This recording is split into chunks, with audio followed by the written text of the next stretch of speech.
कहीं के लायक नहीं छोड़ते हैं। बिहारी कल भी प्रवासी थे और आज भी प्रवासी हैं। आप बिहार का सर्वे करिए, हमने बेशक बिहार की लगभग सभी गली कुची का दौरा किया। 80% लोगों के घरों में प्लास्टर नहीं है, किसी का अंदर प्लास्टर नहीं है तो किसी का बाहर प्लास्टर नहीं तो है। बहुत घर ऐसे मिलेंगे जिन पे छत नहीं है, 3 टप्पर में रहते हैं। घर तो बन गया है, बिहार के लोग चंद रुपये हरियाणा पंजाब दिल्ली कहीं कहीं से जोड़ के घर तो बना लेते हैं, लेकिन उस घर में रहने वाला कोई नहीं है। अब बिहार की जनता, हम ये कहना चाहेंगे कि आप जगिए और अपने मत को पहचानिए। आप वोट देते देते, आपके बाबा कल भी प्रवासी थे, आप भी प्रवासी हैं, और मुझे नहीं लगता है कि आप चंद नोटों में बिकिएगा तो आपका आने वाला भी वंशज भी कल के डेट में प्रवासी ही रहेगा। उसको कैसे दूर किया जाए, लोगों को कैसे जागरूक किया जाए कि कहीं ना कहीं अपने विकास के मुद्दों को देखें और सही आदमी का चयन करें, और ताकि उनका विकास हो सके, इस बारे में कुछ बताएं। देखिए, हम आपके चैनल के मार्फत सभी देशवासियों को ये आवाज़ देना चाहेंगे कि जब तक हम जाति में भीगते रहेंगे, जब तक हम जाति में बंटे रहेंगे, यूँ ही पेशाब में भीगते रहेंगे। जब तक हम मंदिर मस्जिद जात पात में वोट करेंगे तो किसी के यहाँ, किसी भी जिला में, किसी भी जनता के गांव में, क्षेत्र में कोई विकास नहीं होगा। नली जल आएगी, उसमें पानी कभी नहीं आएगा, नल जल से कीड़े निकलेंगे। अरे बिहार के मुख्यमंत्री की आज तक तो पता नहीं है, उन्होंने कहा था कि बिहार के कितने बच्चे बाहर रहते हैं, पढ़ते हैं, हमको जानकारी ही नहीं है।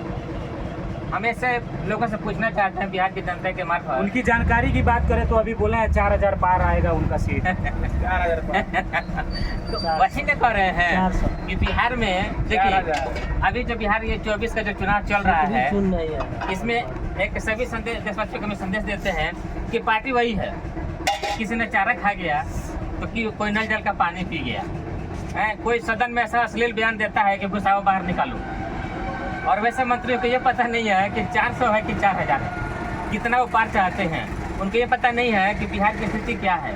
बिहार में कभी समाधान यात्रा निकालते हैं, जो व्यक्ति खुद समस्या बना हुआ है वही समाधान यात्रा निकाल रहा है। बखूबी लोग जानते हैं, लेकिन फिर भी कहीं ना कहीं सत्ता में वही रहते हैं। इसके पीछे क्या राज है? अब देखिए, कहना ये है कि पार्टी वही है। मैं ये चीज़ आपको समझा रहा था कि पार्टी वही है, प्रतिनिधि वही है।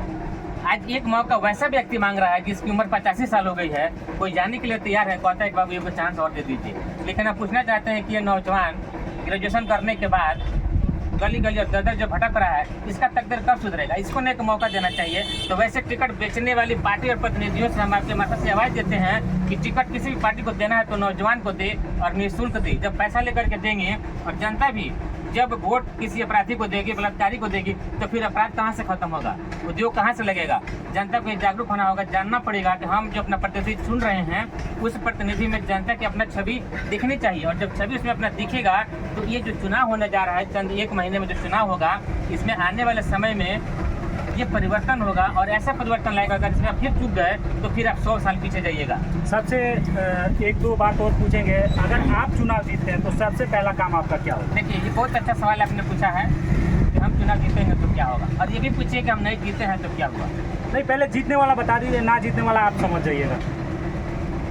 देखिए, राष्ट्रीय सब जनशक्ति पार्टी को अगर जनता आशीर्वाद देती है और स्नेह देती है, तो राष्ट्रीय सब जनशक्ति पार्टी ने जो घोषणा जारी किया, 13 बिंदु उजागर किया है, आज तक किसी भी पार्टी ने, कोई प्रतिनिधि, कोई दल अपना चुनावी घोषणा जारी नहीं किया। लेकिन राष्ट्रीय सब जनशक्ति पार्टी की एजेंडा को एक बार जनता के बीच दिखाइए कि पार्टी क्या लेकर के आई है, उसमें से कुछ हम आपको बताना भी चाहेंगे। अगर जनता हमारे बात पर विश्वास करती है और अपना आशीर्वाद देती है, तो राष्ट्रीय सब जनशक्ति पार्टी की सरकार जिस दिन सिवान में प्रतिनिधि जीतेगा, राष्ट्रीय सब पार्टी के माननीय प्रतिनिधि महेंद्र सिंह रुपेश जी हैं, रुपेश जी की बातों को जनता एक बार सुने, अमल करे और उनको सपोर्ट देकर के सदन भेजने का काम करती है, तो पार्टी सबसे पहले सिवान के सभी विद्यालयों में बिजली, बेंच, पंखा उपलब्ध करवाएगी, जो आज तक भूमिगत है, कहीं नहीं है।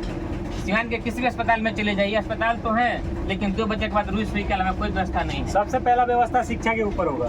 सबसे पहले व्यवस्था शिक्षा के ऊपर है, फिर चिकित्सा के ऊपर है, फिर रोजगार के ऊपर है, फिर जितने भी सिवान के, मुझे लगता है कि 80% सड़कें अभी खराब हो गई हैं। मैं चाहता हूँ कि आपको अपना दे रहा हूँ एजेंडा एक बार दिखाइए।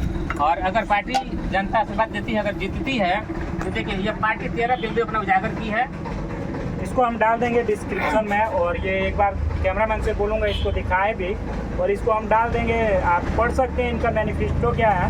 तो एक बार इसको छोड़ देते हैं। और रही बात, अभी अगर आप चुनाव की बात कर रहे हैं, यहाँ पे इतनी बड़ी बड़ी पार्टियाँ हैं, बड़े बड़े पार्टियों का हाथ है सब प्रत्याशियों के ऊपर, उसमें आप कहाँ तक टिक पाइए? देखिए, पार्टी बड़ी नहीं होती है, बड़ा जनता होता है। अगर जनता का एक वोट आपको मिला तो वो सदन में भेजने का काम करेगा। और जिसे लेकर के जिसके राजा देश के लिए होता है, देश राजा के लिए नहीं होता है। लेकिन आज के डेट में क्या हुआ है, देश ही राजा के लिए बन गया है। सदन में जाने के बाद कोई भी प्रतिनिधि चुनाव जीतने के बाद क्या है, वहाँ से मलाई उठा लेता है।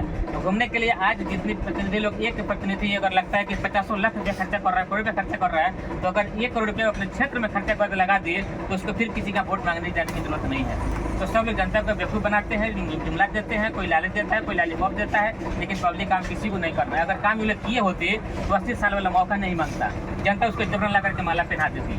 तो हम जनता से निवेदन करेंगे कि जाति पाति बनवा जाए, एक बार विकास की तरफ देखें। वोट देने जाने के, जब भी वोट देने जाने का समय हो तो अपने विद्यालयों की तरफ देख ले, अपने घरों में जो सिलेंडर रखा है उसको देख ले।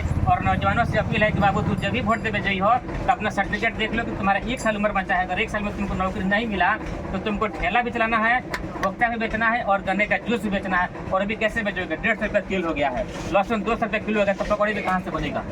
मोदी जी तो कहते हैं पकौड़ा बेचना भी अपना रोजगार है। हाँ, तो पकौड़े बेचना तो रोजगार ही है। तो मोदी जी अपने बच्चे को रोजगार क्यों नहीं देते हैं, जो बड़े बड़े तो बच्चे ही नहीं है सर। अब देखिए, बहुत अच्छा सवाल आपने पूछा।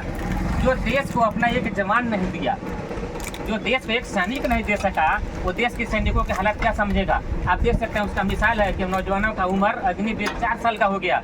क्या 4 साल के लिए सेना में जवान भर्ती होने चाहिए? ये उनका मिसाल है कि जो देश को एक जवान नहीं देगा, दूसरे के जवान का क्या कदर करेगा।